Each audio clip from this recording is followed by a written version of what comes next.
All right, today we are going to make 3D winter or Christmas trees, making a cone and making our own painted paper, and then cutting it into fringe and wrapping it around.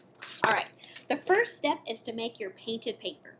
You're going to get a messy mat, get a pencil, get paper, write your name on the back, flip it over. We're only using the primary colors to make the color green for our tree.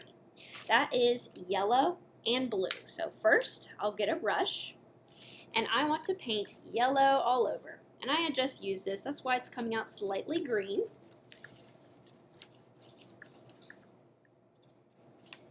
Look how I'm painting somewhat quickly, because you don't want the paint to dry before you can mix it with the blue. Paint all the way off the edges and onto your messy mat. Okay, you can grab a different brush for the blue, and when we put blue on top and we spread it around different directions, we begin to make the secondary color green. I want to paint every square inch of my paper because I can use every bit of it for my tree. If I need more, dip for some more.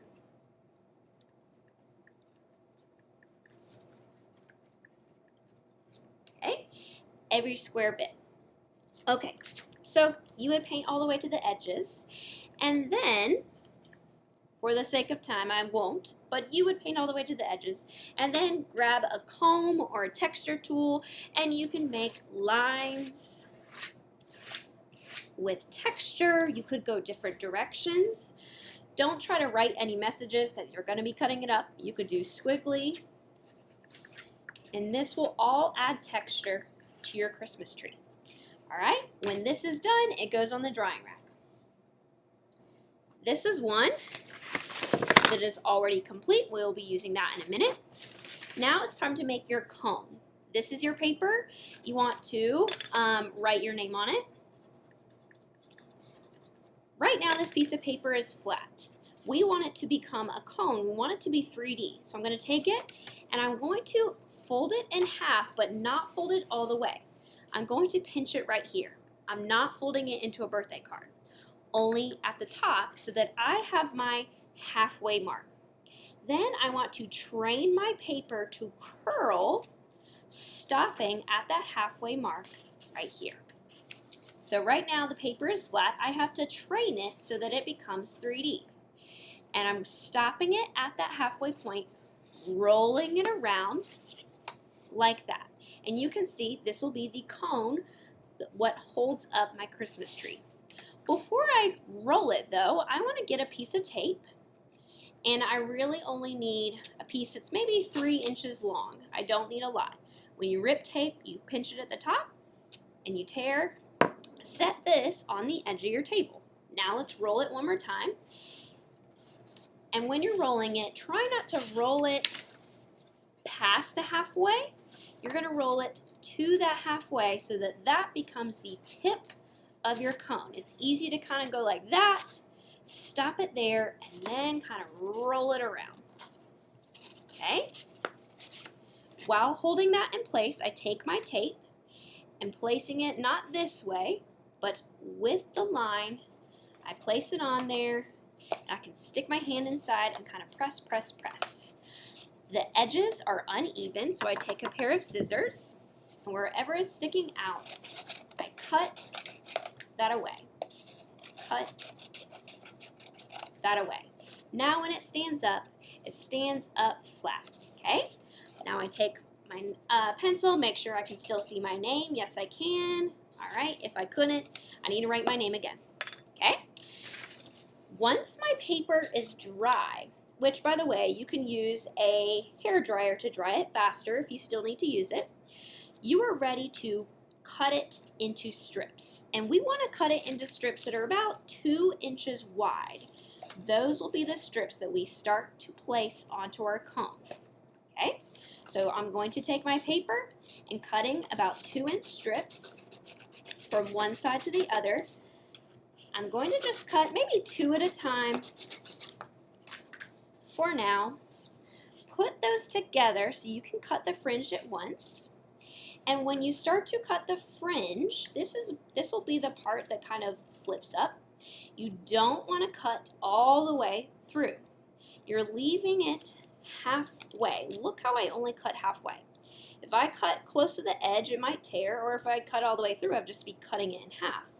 So I want to cut my fringe, not too wide, not too close, about 1/4 inch or less, 1/8 inch wide, and I want to cut those all the way down my strips.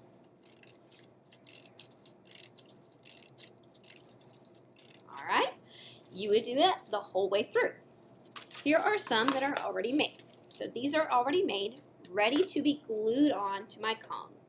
This is your glue cup, which is what you'll use. This is a glue brush. We're not using our other nice brushes. We're using the ones with those black handles, okay? And what you're gonna do is flip your strip over, and first you could kind of see how is it going to go on my paper. All right, that should work okay. I might want to cut or tear this in half just to make it easier for it to wrap around the bottom. That might be easier. Okay, take my glue brush. I'm going to dip it. If it has water in it, just mix it around. That will help the glue flow. It's very drippy when you take it out, so you could wipe it on the edge of those little holes. Then, are we going to glue the fringe? No, we're just going to glue the top, just the top. Take your brush, put it in the other hole, and at the bottom of my cone, I'm going to put on my first layer. I'm going to slightly overlap off the bottom so that I won't see any of the construction paper. And I want to hold that in place for a few seconds. I can even kind of wrap my hand around it with my hand inside my cone, and that will stay nice and neat. You're going to repeat that again with your next strip. Glue at the top, not the fringe. We don't want to glue the fringe. We want that to be able to flip up. And when you put it on, you don't want to leave a gap. You want to slightly overlap it so you won't be able to tell where the seam is. If there is a gap, that's for little small pieces. Just take a small piece and you can fill that in. So pretend I've done that. We're going to switch on to the next layer. And for this next layer, I think, let's see, I might rip it in half, so maybe this strip is slightly too long. You might use half of that, and that might be easier. I don't need that wide for that little piece. I'm going to do shorter for that piece, but let's skip to this layer. Flip it over. Glue this. Now that I'm on my second layer, again, you don't want to leave a gap. Do you see how you can still see the construction paper? You want to, again, overlap it as you wrap it around so that when this is dry, your fringe can really flip up and you won't see the construction paper too much. And when it's all dry, we will fluff it.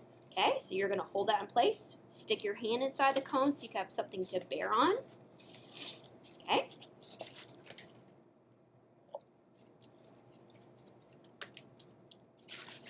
I'm actually going to do that teeny piece right here.